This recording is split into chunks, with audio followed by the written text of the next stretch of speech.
Bonjour les Gémeaux, contente de vous retrouver pour ce mois d'août pour le tirage sentimental. Je ne sais pas si vous avez vu le tirage général, en tout cas je l'ai fait il y a quelques jours. Oui, voilà, je l'ai mis en ligne il y a quelques jours, donc si vous ne l'avez pas vu, allez le voir. Si vous êtes abonné, eh bien tant mieux, comme ça vous ne risquez pas de voir le reste, parce que, une petite aparté, je fais le tirage sentimental pour votre signe général. Donc c'est du sentimental, mais pour tous les Gémeaux. Par contre, bon, j'ai vu que on laissait souvent, je dis pas qu'on laissait de côté, mais les cartes ne ressortaient pas assez les situations pour les célibataires, pour les tout jeunes couples, pour les gens qui ont quelqu'un dans leur cœur, mais que ça ne se fait pas, ou ou les personnes qui ne se sont pas encore déclarées. Vous voyez, les histoires euh, sentimentales rêvées ou toutes nouvelles. Donc j'ai vu que ça n'apparaissait pas assez. Alors j'ai décidé de faire des tirages sentimentaux pour les célibataires, pour les histoires toutes nouvelles ou pour les personnes qui ont quelqu'un dans leur cœur et qui n'ont pas encore déclaré leur flamme. Alors, est-ce que ça sera des tirages hebdomadaires pour le général? Est-ce que ça sera des tirages mensuels pour votre signe ou hebdomadaires pour votre signe? Là, je pense pas. Hebdomadaire pour votre signe, je pense pas parce que je fais déjà tous les signes dans le général, tous les signes dans le sentimental. Je fais aussi les tirages journaliers pour les énergies de la journée. Donc, ça fait beaucoup. Donc, je ne sais pas. En tout cas, si vous n'êtes pas abonné, abonnez-vous. Comme ça, vous aurez... C'est gratuit, hein, parce que je le précise, il y en a qui me demandent. Donc, c'est gratuit. Abonnez-vous, comme ça vous ne le raterez pas. Je le préciserai de toute façon dans les tirages, lors des tirages journaliers. Quand j'aurai pris ma décision, sous quelle forme et à quelle période, je le préciserai lors des tirages journaliers. Donc voilà, abonnez-vous et puis on y va, hein. Je pense que j'ai fait le tour. Je réfléchis, oui, j'ai fait le tour. Alors, on y va pour la surprise. Je ne sais pas si vous aviez vu le tirage de votre mois de juillet. En tout cas, je vous avais prévu une petite surprise par rapport à une pierre qui n'en était pas une. C'est celle-ci. Voilà. Donc, ce n'est pas une pierre, malgré qu'elle s'appelle la pierre de fée. Donc, vous voyez qu'elle est très très belle. Il y a des formes arrondies, très très douces, très sensuelles quelque part. Voilà. Donc vous en avez plus ou moins grandes, hein, forcément. Hein, plus elles sont grandes, plus elles sont chères. Hein. C'est pour ça que mon rêve que j'avais, mon coup de cœur s'est arrêté à celle-là, hein, n'est-ce pas? Donc elle est très douce en plus, très très douce à toucher, très très agréable. Donc voilà, ce n'est pas une pierre, comme je vous le disais lors de la vidéo du mois de juillet, c'est de l'argile fossilisée. C'est la pétrification de micro-organismes qui a eu lieu il y a, tenez-vous bien, plus de 10 000 ans. Donc, je trouve ça déjà extraordinaire, hein. Alors, effectivement, c'est aussi le cas de certaines pierres, de peut-être beaucoup de pierres, mais voilà, je trouve ça déjà très très joli. Alors, elles proviennent des rivières du nord canadien. Donc, ça fait rêver déjà, ça fait voyager. Ensuite, là, je pensais aux Canadiens, Québécois, etc. Je ne sais pas s'ils visionnent, si j'en aurais certains qui visionnent ma vidéo. En tout cas, si c'est le cas, faites-moi un petit coucou. J'aurai pas votre accent, mais tant pis, faites-moi un petit coucou, puis précisez-le moi, hein, d'où vous venez exactement. Alors, cette pierre de fée peut être utilisée pour exaucer un vœu et l'aider à se concrétiser. Donc voilà, franchement, bien écoutez, regardez cette petite pierre, mettez en pause, faites un vœu, et comme ça, eh bien écoutez, j'espère que tout ce qui est dans le domaine sentimental se réalisera. Elle est très utilisée par les Amérindiens comme un porte-bonheur. Ils le portent comme un talisman de protection. Donc ils le portent en amulette, hein. Les petites, hein, bien entendu. Donc ils le portent en amulette et ça donne au possesseur de cette petite amulette la chance, la protection. Alors les plus grosses sont placées dans les maisons pour la protection bien entendu, ou alors elles sont offertes à l'élu de leur cœur. Donc c'est une bonne idée de cadeau. Noël ou la Saint-Valentin. La Saint-Valentin, je vous ferai peut-être 15 jours, 3 semaines avant, le temps que vous ayez pour vous retourner et d'en commander une. Ça serait un très joli cadeau pour votre conjoint ou votre conjointe. Hein, parce que les femmes aussi peuvent offrir des cadeaux sentimentaux, spirituels. On peut même offrir des bouquets de fleurs à un homme, hein, pourquoi pas. Alors, elle éloigne les mauvais esprits et elle est reconnue aussi pour posséder la vertu de mettre l'amour sur votre chemin et de solidifier les relations amoureuses. Donc, voilà pourquoi je voulais vous présenter ce gros coup de cœur lors de tirages sentimentaux. Et d'ailleurs, elle m'accompagnera à chaque fois. Elle sera toujours là dans les vidéos. Elle permet aussi, et c'est quand même important, de développer une grande force sexuelle. Elle harmonise l'acte sexuel entre les deux partenaires. Donc, bah, écoutez, hein, même s'il n'y a pas que ça qui compte, c'est quand même très important dans un couple. Ça le consolide, ça apporte une certaine complicité aussi. Donc voilà, si vous avez besoin dans ce domaine, eh bien cette pierre de fée va vous aider. Voilà, alors pour la nettoyer par contre, surtout pas d'eau ni de sel. Vous pouvez procéder à un nettoyage avec de l'encens, le soleil ou la pleine lune. Voilà.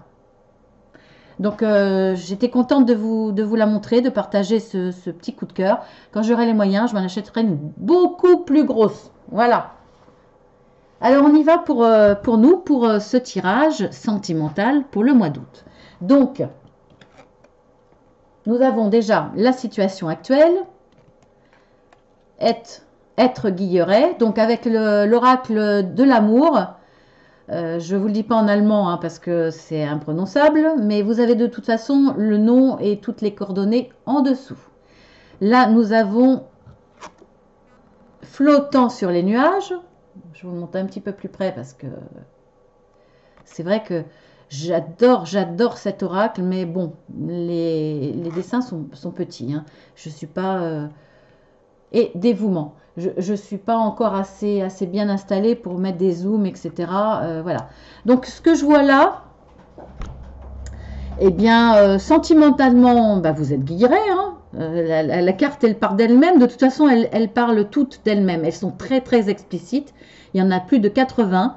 Elles sont sans concession parce qu'il y a la moitié, comme je l'ai dit, au mois de juillet, qui sont voire négatives ou des soucis, des préoccupations, des domaines sur lesquels travailler. Vous voyez, donc il est très parlant et ça parle vraiment de tout ce qui est sentimental, de vos relations. Ça va vraiment dans les détails. Donc, je le trouve génial, cet oracle. Génial. Donc là, flottant sur les nuages et dévouement. Donc, vous avez là, dans votre couple, de l'amour. Vous êtes là l'un pour l'autre. Vous êtes... dans le dévouement, vous donnez beaucoup à l'autre et vice-versa. Là, c'est vraiment réciproque. Donc, le fait de vivre une histoire d'amour belle, complète, quelque part. En tout cas, vous donnez le meilleur de vous-même et vous recevez de l'autre la même chose. Donc, bah forcément, vous êtes sur votre petit nuage parce que là, la relation est sans souci. Vous êtes bien. Vous êtes content, vous êtes heureux, vous voyez la vie de belle façon. Rien ne vous paraît une corvée. C'est un peu comme quand on est amoureux, on voit tout en rose. Il pourrait nous arriver n'importe quoi, la terre pourrait nous tomber sur la tête, que voilà, ça nous ferait rien. Parce qu'on est bien, on est heureux. Les corvées nous paraissent sympas. Pas du tout une corvée parce qu'on est tellement bien dans sa tête et dans son cœur que... On est Guilleret, vous voyez, là il est en train de tondre sa haie, il est bien, la femme elle est derrière, elle doit gratter un petit peu la terre, enfin voilà. Tous les deux sont en train d'entretenir leur petit domaine et ils sont bien, ils sont heureux. Voilà, il y a une plénitude, on va dire, en tout cas vous êtes bien. Donc on va voir ce qui domine dans le mois d'août. Là, ça me fait penser un peu aux vacances. Vous êtes bien, vous êtes tranquille, vous êtes apaisé. Il n'y a plus le travail, il n'y a plus tout ça. ou alors en tout cas, si vous avez les vacances étaient au mois de juillet, que vous avez passé vos vacances, vous êtes apaisé, vous êtes moins sur les nerfs, etc. Vous êtes beaucoup plus tranquille, vous occupez de votre jardin. Voilà, vous faites votre petit train-train en amoureux, très bien, tout est bien. Et ce qui va dominer dans le mois d'août, la naïveté. Donc là aussi, en pensant aux célibataires, vous voyez, les célibataires, c'est pas évident. Les célibataires, ça peut être là, si vous n'avez personne dans votre vie, ça peut être sincère. Là, vous pouvez, même si c'est pas franchement dans le sentimental pour moi, parce que moi, le tirage sentimental par rapport à tout ce qui est les sentiments vis-à-vis de la famille, les sentiments vis-à-vis des amis, je le traite dans le tirage général. Dans le tirage général et dans le tirage journalier un petit peu moins, mais c'est dans le général. Parce que pour moi, le sentimental, c'est quand je dis sentimental, c'est propre à l'amour. Bon, après, on a de l'amour pour ses amis, bien entendu, mais voilà, c'est pas le même. Je parle d'un amour, amour avec un grand A.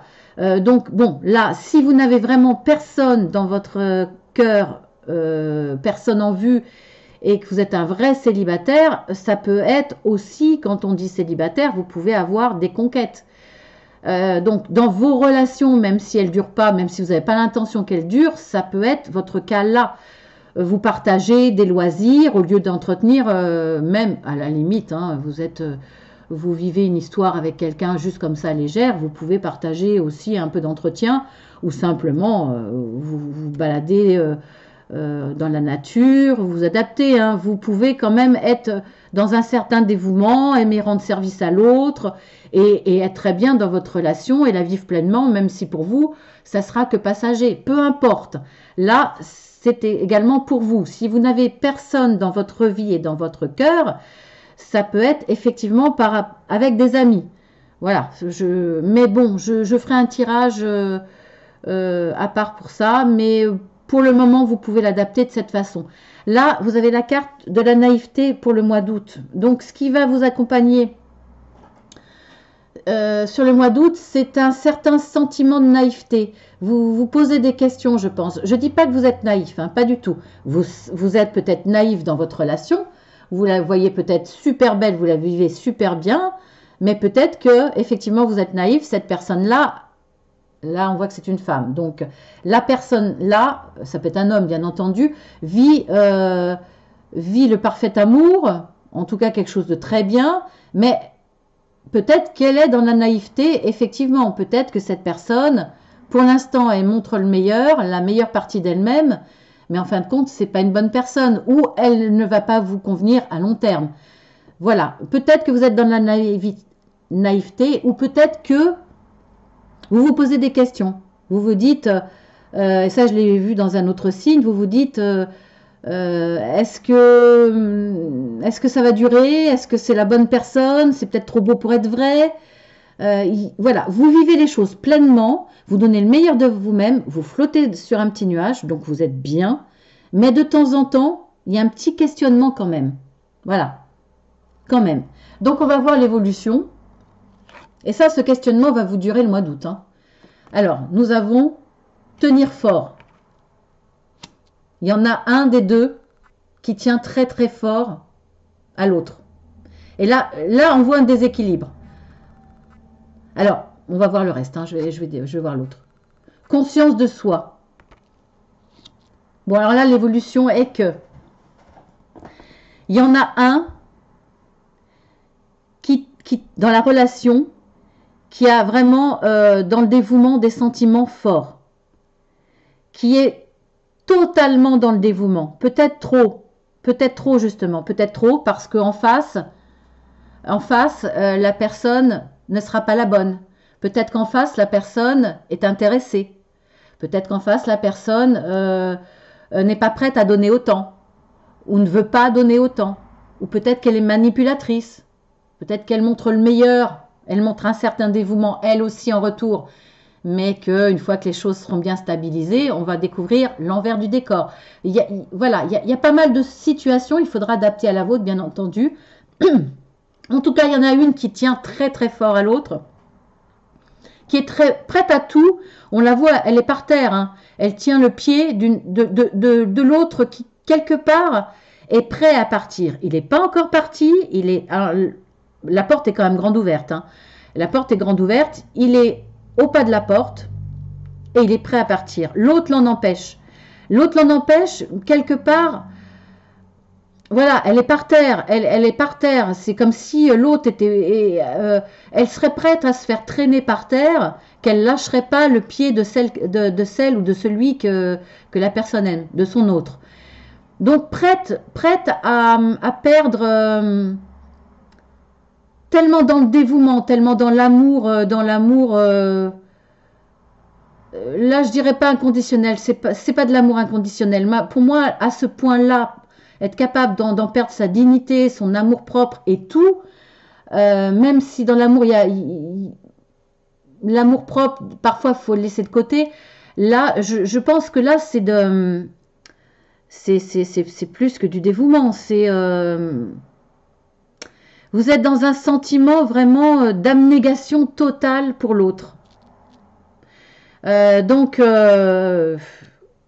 naïveté plus que naïveté. Alors, si vous n'êtes pas dans la naïveté, bah, si vous êtes dans la naïveté, parce que de toute façon, l'autre est prêt à partir, hein, les cartes le disent, hein. L'autre est quand même prêt à partir, ou en tout cas, s'il était prêt à partir, si ce n'était pas le cas, hein, si vous n'êtes pas dans la naïveté, que l'autre est vraiment dans le dévouement, vous êtes dans la peur que l'autre parte. Donc là, c'est une peur vraiment très très forte, parce que là, l'image est vraiment très très forte. Après, on voit conscience de soi. Je pense qu'après avoir vécu ça un certain moment, il va y avoir une prise de conscience. Il va y avoir une prise de conscience que vous l'aimez tellement, ou votre autre vous aime tellement. C'est peut-être l'autre qui est dans ce fonctionnement, hein, bien entendu, hein. C'est soit vous, soit votre autre, hein. Il y en a un des deux qui va prendre conscience qu'il en est mal quelque part. Il en est mal parce qu'il donne énormément, il reçoit, mais il se rend compte que là, il est accro et c'est une dépendance. Et quand on se rend compte que les sentiments en viennent à une dépendance, ça devient de la souffrance. Et là, il y aura une prise de conscience que vous êtes en danger quelque part par rapport à ce que vous ressentez, parce que vous êtes dans la dépendance, et là, c'est plus de l'amour. Donc, voilà, c'est un danger, mais en plus que vous vous basez sur quoi pour donner autant et au-delà presque de ce que vous pouvez donner par amour pour quelqu'un, sans vraiment savoir quelque part si cette personne en vaut la peine. C'est un questionnement. Est-ce que cette personne est la bonne personne? Est-ce qu'il est bon ou est-ce que c'est le diable? Hein, on le voit là, hein, vous voyez, on ne le voit pas bien, mais...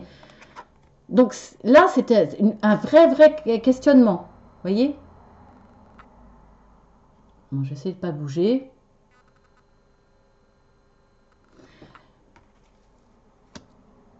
Voilà, c'est une vraie prise de conscience et on le voit avec cette carte.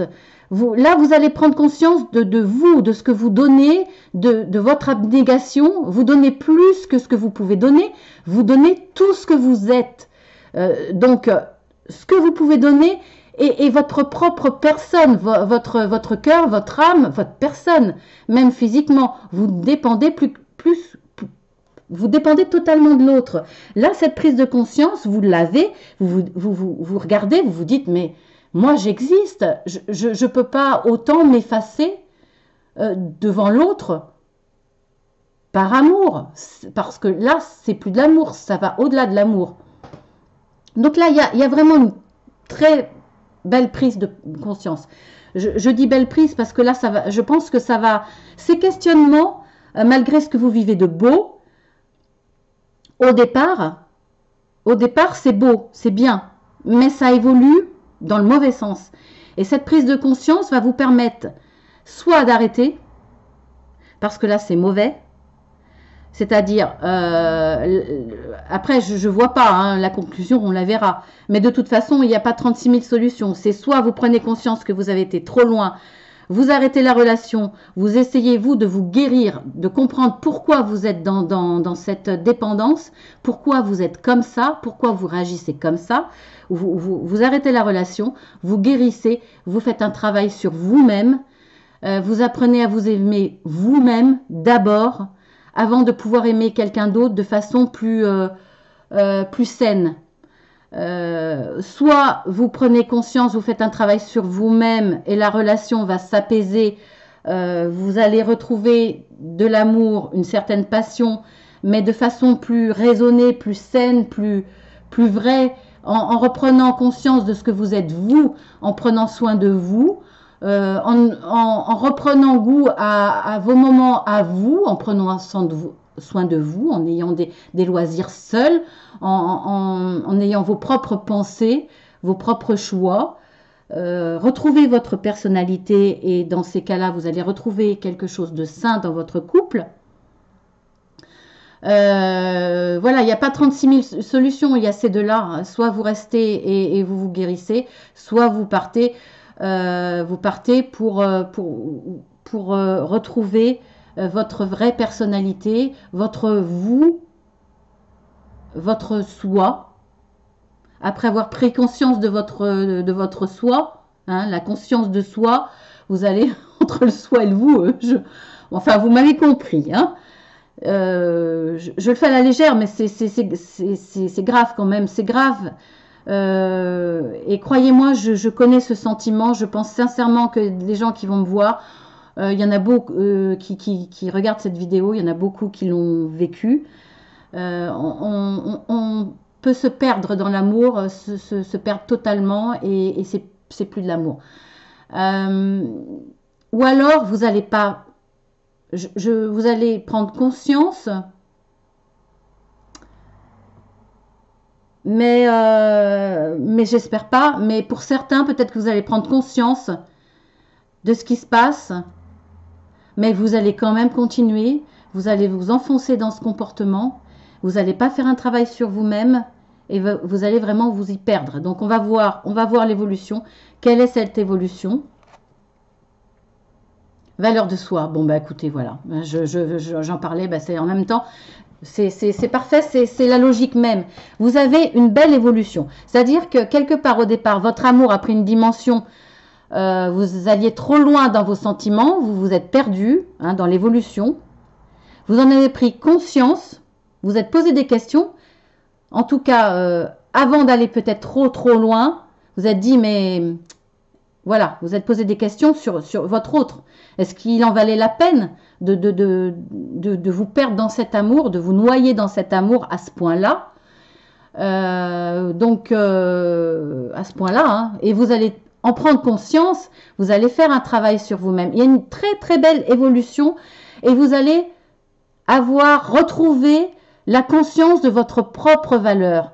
D'abord de vous aimer vous-même pour mieux donner à l'autre. Et retrouver une certaine sérénité, un amour plus sain pour vous et pour votre autre, parce que quand on est dans ce dévouement et prêt à ce point-là par rapport à l'autre, vous pouvez en devenir étouffant et tuer votre couple. Vous pouvez vouloir en même temps vous abandonner à l'autre et prêt à tout faire pour l'autre, vraiment à tout faire, et en même temps demander à l'autre qui vous le rende, c'est-à-dire en devenir étouffant, intrusif, vouloir comme une montre religieuse tout prendre de l'autre. Ça peut aussi détruire vous et détruire votre autre, votre couple. Donc là, il y a une évolution en tout cas pour l'instant pour vous. Vraiment une très belle évolution pour vous. J'ai pas la suite du couple, on verra pour le mois de septembre, mais voilà le travail intérieur que vous allez faire sur vous-même et donc sur votre couple. Une belle évolution. En tout cas, je trouve que vous avez... Ça demande des efforts, hein, ça demande une vraie prise de conscience et ça demande un travail sur soi et des efforts. Peut-être que ce moment de vacances va vous y aider. Parce qu'on a plus le temps de penser à soi, on est entouré de nature, on est entouré de des éléments naturels, verdure, mer, montagne, des éléments forts qui vont nous aider à une certaine introspection et en même temps nous donner la force de faire ce travail, de nous y aider, de prendre conscience, d'évoluer dans le sens de prendre soin de soi, de son être intérieur, de ce qu'on vaut, de ce qu'on est réellement, de ce qu'on vaut, de ce qu'on mérite, de ce qu'on veut nous accorder nous-mêmes. Donc, c'est l'amour. C'est dans le sentiment, on va retrouver d'abord l'amour de soi pour donner un amour véritable à l'autre et très sain, en se respectant et en respectant l'autre. Très très belle évolution les Gémeaux, vraiment très belle. Alors la carte conseil, détachez-vous de la situation. Alors moi ce que je vois là, détachez-vous, vous ne pouvez pas vous détacher, vous êtes en plein dedans ce mois d'août. Mais c'est prendre du recul. Je pense que ce recul, vous allez le prendre de façon mentale. Vous allez réfléchir à la situation. Vous allez peut-être parfois vous isoler en nature ou dans des endroits qui vous font du bien pour bien penser à tout ça, pour cette introspection, pour penser à vous, pour vous accorder du temps. Donc vous allez prendre du recul, ne serait-ce que mentalement. Voilà, vous allez vous prendre de la hauteur sur votre situation. Pour moi, c'est un peu la même chose pour faire ce travail. Alors la prière, alors là, bien sûr, la prière, vous la faites pour qui vous voulez. Vous priez auprès de qui vous voulez. Peu importe la religion, peu importe la spiritualité. Ça peut être simplement un guide, un défunt qui est là, que vous sentez être là, présent pour vous aider, vous accompagner. Peu importe, tout est respectable. Toute croyance est belle à partir du moment où elle fait de mal à personne, vraiment. Alors là, attendez, je vais mettre mes lunettes. Eh oui, il me faut les lunettes. Alors, la prière. Archange Michael, je vous demande de trancher de votre épée de feu tout attachement aux peurs et aux émotions, afin que je puisse garder la certitude que la paix est en moi, ainsi qu'en cette situation. C'est génial, vraiment c'est génial. Merci là-haut, merci mes guides, parce que voilà, c'est le parfait conseil.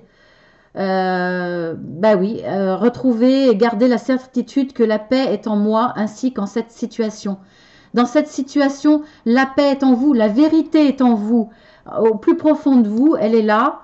Vous allez la retrouver, cette paix. Si vous l'avez perdue, vous allez la retrouver grâce au travail que vous allez faire.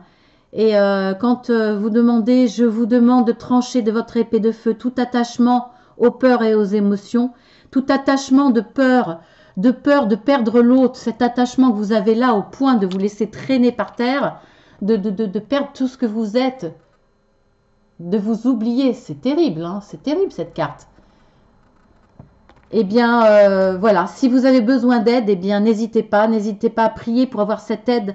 En tout cas, si vous demandez cette aide, c'est que vous avez pris conscience, à moins que ce tirage vous fasse réfléchir et vous fasse réfléchir à votre relation envers votre autre et que vous demandez de l'aide pour prendre conscience de votre situation. Est-ce que vraiment elle est négative pour vous? Est-ce que vous êtes trop loin dans la dépendance, dans l'attachement? En tout cas, voilà, que ça soit avant en prévention ou après, vous avez un questionnement qui vous fait prendre conscience. Donc, si vous avez besoin d'aide pour vous aider à vous détacher, soit définitivement de votre autre, de la personne que vous aimez, soit simplement de rester avec, mais de travailler sur votre fonctionnement parce que l'autre ne vous le demande pas, hein, ne vous demande pas autant. À la limite même, ça le fait partir. C'est peut-être votre fonctionnement, c'est votre tenir fort, votre accrochement, votre étouffement, votre emprise. Vous voulez avoir une emprise sur l'autre qui le fait partir. Si vous avez cette prise de conscience, vous n'avez pas forcément la nécessité de partir. C'est pas votre autre qui vous rend comme ça, c'est vous. Donc, si c'est nécessaire de le quitter pour faire un travail, faites-le. Sinon, voilà. Si vous avez besoin d'aide pour le quitter et faire ce travail, si vous avez besoin d'aide simplement pour faire ce travail tout en restant avec la personne que vous aimez et qui, elle, ne demande pas mieux que vous changiez ce comportement. Voilà. En tout cas, n'hésitez pas à demander de l'aide. Hein, et vous avez au moins un conseil, détachez-vous de la situation. Prenez du recul mentalement, analysez la situation, prenez de la hauteur pour l'analyser et puis vous verrez que de toute façon, vous avez un travail à faire sur vous-même, mais vous avez les bons éléments et vous allez vers une belle réussite, une belle conscience de vous. C'est le plus important, vraiment. Il faut vous aimer vous-même d'abord. Si chacun pensait à s'aimer soi-même, tout le monde serait heureux. Voilà, tout simplement. Si tout le monde est dans ce fonctionnement, tout le monde sera heureux. Et quand on est heureux, eh ben, soi-même, seul, on a envie de donner du bonheur à l'autre, tout simplement. Donc voilà, je vous fais de gros bisous. À très bientôt. Écoutez, on verra à la suite, hein, suite au mois de septembre. Pour vous les Gémeaux, peut-être que ça parlera pour d'autres. Si ça n'a pas parlé assez pour les célibataires, même si ça peut, effectivement, si vous avez quelqu'un dans votre cœur, que vous ayez déclaré votre flamme ou pas, vous pouvez être dans cette dépendance, c'est-à-dire penser à l'autre de façon à... mais sans arrêt, de façon à ne plus pouvoir manger, ne plus pouvoir penser à autre chose, ne plus avoir envie de rien d'autre que d'avoir le courage de déclarer votre femme, etc. C'est pareil. Vous pouvez adapter dans toutes les situations. De toute façon, voilà, je vais trouver le moyen de faire des tirages spécialement pour vous, comme je vous l'ai dit. Je vous fais de gros bisous. Abonnez-vous, c'est gratuit. Vous aurez encore plein de surprises sur le tirage de votre mois sentimental pour le mois prochain. Je rajouterai un oracle aussi. Voilà, je vous fais de gros bisous. À très bientôt.